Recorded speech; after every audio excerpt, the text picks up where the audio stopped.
In Geneva with little progress, the talks were overshadowed by the U.S. military strike in the country.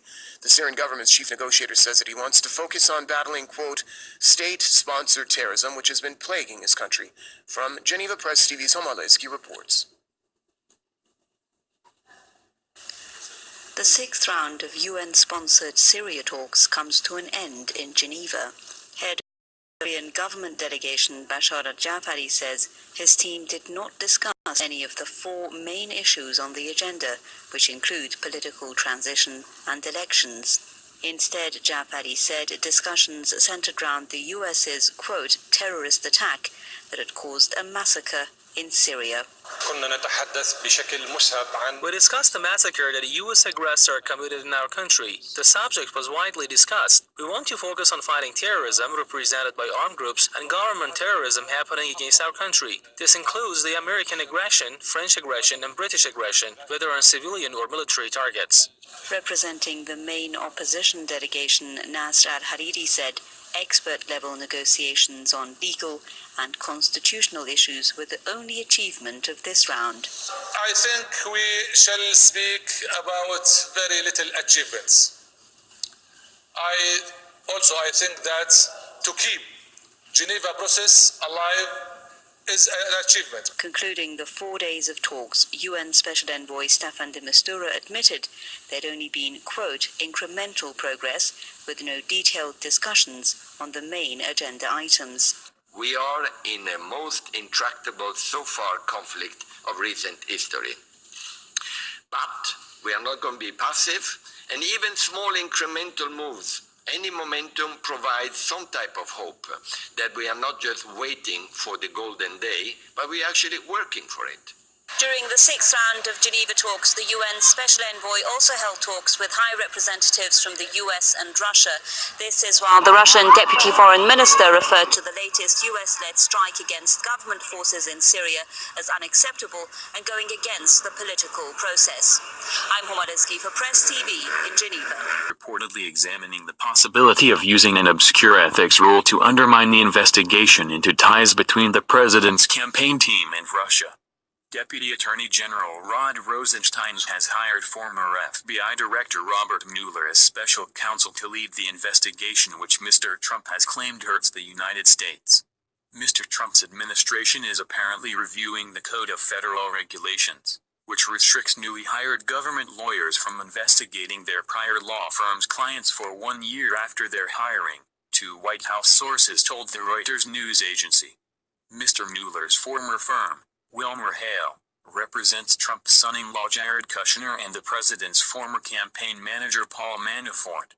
Legal experts said the ethics rule can be waived by the Justice Department, which appointed Mueller, as he did not represent Mr. Kushner or Mr. Manafort directly. But the White House will still consider using its rule to create doubt about Mr. Mueller's ability to do the role fairly, the sources said. The Justice Department is already reviewing Mueller's background as well as any potential conflicts of interest, Department spokeswoman Sarah Isgur Flores said. The news comes amid reports that Mr. Trump told Russian officials during an Oval Office meeting that firing former FBI Director James Comey eased pressure caused by an investigation into Russia's influence in the 2016 campaign. "I just fired the head of the FBI. He was crazy. A real nut job," Mr. Trump told Russian Ambassador Sergei Lavrov and the country's ambassador to the U.S., Sergei Kislyak. The New York Times reported, "I faced great pressure because of Russia. That's taken off." Во время нынешнего форума появились очередные сообщения о ракетном запуске КНДР. Как вы относитесь к таким сообщениям и как оцениваете угрозы от таких запусков? Первое, что я хочу сказать, хочу подтвердить, что мы категорически против расширения клуба ядерных держав. И в том числе за счет Корейского полуострова, за счет Северной Кореи. Наша позиция хорошо известна и нашим партнерам в мире, и Северной Корее в частности. Мы против и считаем это контрпродуктивным, вредным и опасным. С другой стороны, мы понимаем, что то, что мы наблюдали в последнее время в мире, а именно грубое нарушение международного права и вторжение на территорию иностранных государств смена режимов и так далее подталкивает подобную гонку вооружений. Надо в этой связи действовать комплексно, укреплять систему международных гарантий с помощью международного права, с помощью устава ООН. Но в любом случае ни ядерные, ни ракетные испытания мы считаем неприемлемыми.